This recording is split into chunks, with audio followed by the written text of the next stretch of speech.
এটি কুষ্টিয়ার খোকসা উপজেলার বাস স্ট্যান্ড থেকে সমসপুর বাজার সড়কের সংস্কার কাজের দৃশ্য। এভাবেই ধুলোবালির উপরে ঢালা হচ্ছে পিচ, কোনোরকম রোলার দিয়ে করা হচ্ছে কার্পেটিং। 2025-26 অর্থ বছরে RUTD প্রকল্পের আওতায় 13 কোটি 96 লাখ টাকা ব্যয়ে 3,375 মিটার সড়ক ও 40 মিটার ড্রেন সংস্কারের কাজ হাতে নেয় খোকসা পৌরসভা। কাজ পায় নিশীথ বসু কনস্ট্রাকশন নামে একটি ঠিকাদারি প্রতিষ্ঠান। তবে শুরু থেকেই এ কাজের মান নিয়ে জনমনে উঠেছে ব্যাপক অনিয়মের অভিযোগ। তারা বলছেন, নিম্নমানের উপকরণ ব্যবহার করাই কাজ শেষ না হতেই উঠে যাচ্ছে পিচ, সড়কের মাঝে দেখা দিয়েছে ফাটল। ফিনিশিং করতেছে না, ধুলার উপরে মেরে যাচ্ছে, তেল ফেলাচ্ছে, ওই রকমই অতটা পরিষ্কার করতেছে না। এই রাস্তাটা করার দরকার ছিল কি জানেন, নিচের যে পিচ ঢালাইটা ছিল ওটা ভেঙে করার দরকার ছিল, কিন্তু ওই রকমই করে দিচ্ছে।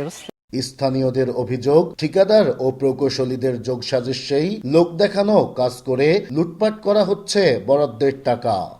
নিচে আপনার 4 নম্বর 5 নম্বর ইট ভেঙেছে, উপরে আপনার 1 নম্বর পিকের ইট, উপরে 1 নম্বর পিকের ইট দিয়ে দিয়েছে। ঠিকাদার আর পৌর কর্তৃপক্ষ যোগসাযোগ না থাকলে এই ধরনের নির্ম কাজ, এই ধরনের দুর্নীতি কাজগুলো হয় না। তো আর কাজে অনিয়মের বিষয়টি অস্বীকার করে ঠিকাদারি প্রতিষ্ঠানের দাবি, সঠিক নিয়মেই করা হচ্ছে সংস্কার কাজ।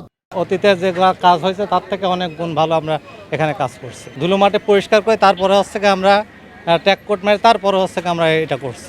কাজে অনিয়মের কথা স্বীকার করে প্রকৌশলী ও পৌর প্রশাসক দিচ্ছেন ব্যবস্থা নেওয়ার আশ্বাস।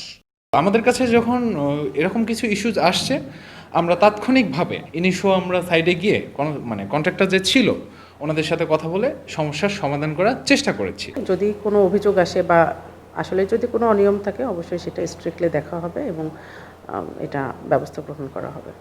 শুধু আশ্বাস নয়, উন্নয়ন প্রকল্পের নামে সরকারি অর্থ লোপাটকারীদের বিরুদ্ধে তদন্ত সাপেক্ষে ব্যবস্থা সহ সঠিকভাবে কাজ সম্পন্ন করার দাবি স্থানীয়দের। নাহিদ হাসান তিতাস, দেশ টিভি, কুষ্টিয়া।